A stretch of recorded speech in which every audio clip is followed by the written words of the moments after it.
Everyone, आज हम GKS English class में आज जिस टॉपिक पर चर्चा करने वाले उस टॉपिक का नाम है कि इंग्लिश के वो 4 बेसिक कॉन्सेप्ट। जनरली हम लोग ये देखते हैं कि इंग्लिश बोलने को ही इंग्लिश सीखना माना जाता है, लेकिन ऐसा नहीं है। अगर हम इंग्लिश सीखना चाहते हैं तो हमें वो 4 बेसिक कॉन्सेप्ट पर कमांड करना होता है, जिसके थ्रू हम ये कह सकते हैं कि हम इंग्लिश अच्छा जानते हैं या we are good at English. तो चलिए स्टार्ट करते हैं आज का टॉपिक। तो जिसमें से जो पहला है 4 बेसिक कॉन्सेप्ट में से, जैसा कि थंबनेल में आपने देखा, उसमें से पहला आपका आता है लिसनिंग। लिसनिंग इस मीन दैट कि आपको इतनी कैपेबिलिटी आप में होनी चाहिए कि आप ये समझ सकें कि सामने वाला क्या कहना चाहता है और वो अपनी बातों के स्पेस करने के लिए आप उसको बातों को कैसा समझ रहे हैं या क्या कितना समझ पा रहे हैं। अगर आप उसकी बातों को समझ पा रहे हैं तो ही आप ये कह सकते हैं कि आप में लिसनिंग कैपेबिलिटी है और आप एक अच्छा लिसनर है, क्योंकि जैसा कि हम जानते हैं कि एक अच्छा लिसनर ही एक अच्छा स्पीकर बन सकता है। तो हमारा बेसिक कॉन्सेप्ट में से जो पहला कॉन्सेप्ट आता है वो है लिसनिंग का। वो सबसे इम्पॉर्टेंट चीज़ वो हमारा लिसनिंग का ही है। तो अगर हमारा लिसनिंग का अच्छा कमांड है, अगर हम ये समझ सकते हैं, अगर हम ये जानते हैं कि listening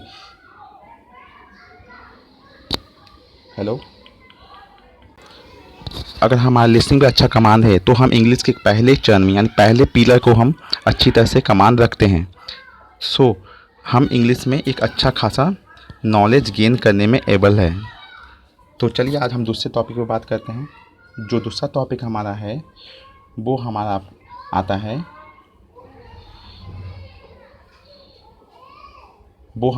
speaking. It's mean that कि हम में इतनी कैपेबिलिटी होनी चाहिए कि हम किसी भी टॉपिक पर किसी को भी 10 या 15 लाइन में या किसी भी पॉइंट को डील कर सके, सामने वाले को समझा सके कि what we want to express, हम क्या कहना चाहते हैं और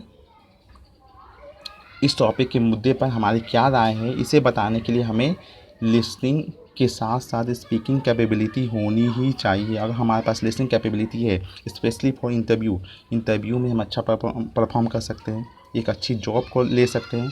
तो इसके लिए हमारे पास we have ability to speak something on any topic. तो हमें किसी भी टॉपिक पर बोलने की कैपेबिलिटी होनी चाहिए, तब हम कह सकते हैं हमारे पास स्पीकिंग कैपेबिलिटी है। और स्पीकिंग कैपेबिलिटी में आप सिर्फ ये नहीं देखते हैं कि हमें जो सामने वाला क्वेश्चन बोल रहा है उसका हम जवाब दें। सामने वाले के क्वेश्चंस को समझकर उसे अच्छी तरह से डील करना, अपनी पॉइंट्स को अच्छी तरह से डील करके बताना कि हम इस टॉपिक पर या इस मुद्दे पर हम क्या कहना चाहते हैं, वो हमारा स्पीकिंग स्किल को दर्शाता है। So if we have speaking skill then we can say that we are good at English. So अगर हम इंग्लिश में अच्छा होना चाहते हैं तो हमारे पास स्पीकिंग स्किल में अच्छा होना ही होगा। We should be acquainted with speaking skill well. अब हम तीसरे टॉपिक पर बात करते हैं। जो तीसरा हमारा पॉइंट है वो हमारा पॉइंट है रीडिंग का क्या इम्पोर्टेंस है, रीडिंग का कितना महत्व है, ये बताने की ज़रूरत नहीं है, क्योंकि reading is mean that if we want to get good knowledge, अगर हम अच्छे नॉलेज को प्राप्त करना चाहते हैं, अगर हम ये चाहते हैं कि हमारे नॉलेज एबिलिटी काफ़ी इन्हेंस हो, तो इसके लिए हमारे पास रीडिंग कैपेबिलिटी होनी चाहिए। जब हम एबल होते हैं किसी भी बुक्स को पढ़ने के लिए, किसी आर्टिकल को पढ़ने के लिए, किसी मैगजीन को पढ़ने के लिए, तब हम ये कह सकते हैं कि हमारे पास रीडिंग कैपेबिलिटी है और हम एक अच्छे रीडर के रूप में हम किसी भी टॉपिक को पढ़कर समझ सकते हैं, उससे कुछ पॉइंट निकाल सकते हैं, अपने नॉलेज को इन्हेंस कर सकते हैं। जैसे कोई वेबसाइट हो सकता है, कोई न्यूज़पेपर हो सकता है, इन सब पर हमारा कमांड है।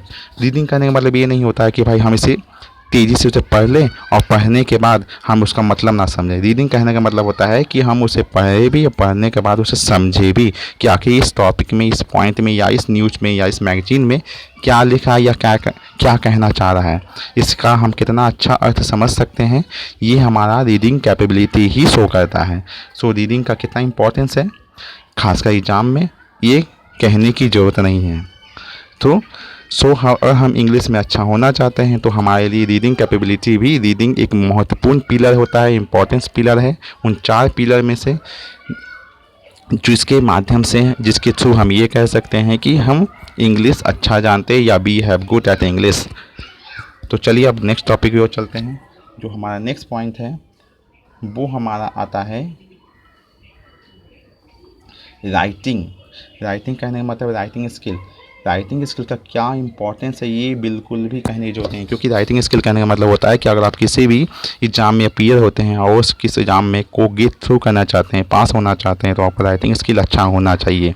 क्योंकि अगर आपके पास राइटिंग स्किल है तभी आप किसी भी एग्ज़ाम में अच्छा परफॉर्म कर सकते हैं। राइटिंग करने का मतलब ये होता है कि आप किसी भी टॉपिक पर कुछ लिखते हैं तो उसे लिखने के साथ साथ सही अर्थों में उसे समझा सकें।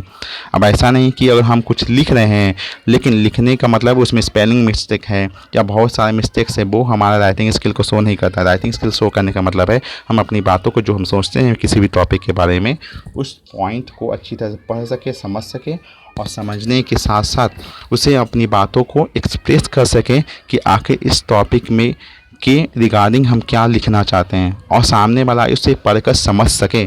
तभी हम ये कह सकते हैं कि हमारे पास रीडिंग कैपेबिलिटी है। और किसी भी एग्जामिनेशन को निकालने के लिए हमारे पास रीडिंग के साथ साथ हमारे पास राइटिंग स्किल होना ही चाहिए, क्योंकि राइटिंग स्किल है तभी हम किसी भी एग्ज़ाम को अच्छी तरह से क्वालिफाई कर सकते हैं। कितना इम्पोर्टेंट है ये कहने की बिल्कुल भी ज़रूरत नहीं है राइटिंग स्किल का। और लास्टली हम ये कहेंगे कि अगर हमारे पास इन चारों पर कमांड है, यानी कि LSRW। LSRW कहने का मतलब हुआ L मिस हो गया लिसनिंग, S मिस हो गया स्पीकिंग, R मिस हो गया रीडिंग और W मिस हो गया राइटिंग। अगर हम इन चारों पर अच्छा कमांड है then we can say that we are good at English and we can perform well. हम अच्छा परफॉर्म कर सकते हैं, अच्छी जॉब, अच्छी सैलरी के साथ साथ हम एक किसी भी अच्छे पद पर जा सकते हैं। अगर हमें अच्छे जॉब को चाहिए, अगर हमें अच्छे सैलरी चाहिए, तो हमें इन चारों पर अच्छा कमांड करना होगा। क्योंकि अगर हम इनमें से एक पर भी अच्छा कमांड नहीं करते हैं, चाहे हमारे पास लिसनिंग कैपेबिलिटी नहीं है तो हम सामने वाले की बात को सुनकर उसका ठीक से जवाब नहीं दे पाएंगे। अगर हमारे पास राइटिंग कैपेबिलिटी नहीं है तो हम मेल वगैरह या कुछ भी किसी भी एग्ज़ाम में अच्छा परफॉर्म नहीं कर सकते। ठीक है, अगर हमारे पास स्पीकिंग नहीं है तो स्पेशली फॉर इंटरव्यू में हमें काफ़ी मुश्किलों का सामना करना पड़ सकता है। तो इस तरह से हमें चारों स्किल्स पर, चारों जो इंग्लिश के बेसिक पिलर है, हमें इन सभी पर अच्छे तरीके से कमांड करने की आवश्यकता है। अगर हम इन चारों पर अच्छे से कमांड कर लेते हैं तभी हम कह सकते हैं कि we are good at English, we are good at English and we can perform well. अगर आप इनमें से एक पर भी कमांड अच्छी तरीके से नहीं कर पाते हैं तो आप ये नहीं कर सकते या ये रियलाइज नहीं कर सकते या खुद में इतना कॉन्फिडेंस नहीं ला सकते कि आप ये कह दें कि आप इंग्लिश में अच्छा जानते हैं या you are good at English, आप इंग्लिश अच्छा तरीके से बोल सकते हैं, लिख सकते हैं, आप इंग्लिश में महारत है। यानी अगर आपको इंग्लिश में अच्छा परफॉर्म करना, एक अच्छी पहचान, आइडेंटिटी बनानी है तो आपको इंग्लिश पर, इंग्लिश की इन चारों चीज़ों पर कमांड करना होगा। LSRW यानी listening, speaking, reading and writing. तो इतना कमांड करने के बाद ही आप लोग ये कर सकते हैं कि we will be completed English learner. हम लोग एक अच्छा इंग्लिश लर्नर बन सकते हैं या we are good, we will be good in English. हम लोग इंग्लिश में अच्छा हो सकते हैं। तो आज के लिए इतना ही। तो नेक्स्ट टॉपिक में हम ये जानेंगे कि इंग्लिश के वो कौन से ऐसे बेसिक कॉन्सेप्ट हैं जिन्हें जानने के बाद हमें कुछ भी रटने के बजाय हमें प्रैक्टिस करके ही हम अपनी इंग्लिश को अच्छा से इन्हेंस कर सकते हैं, इम्प्रूव कर सकते हैं।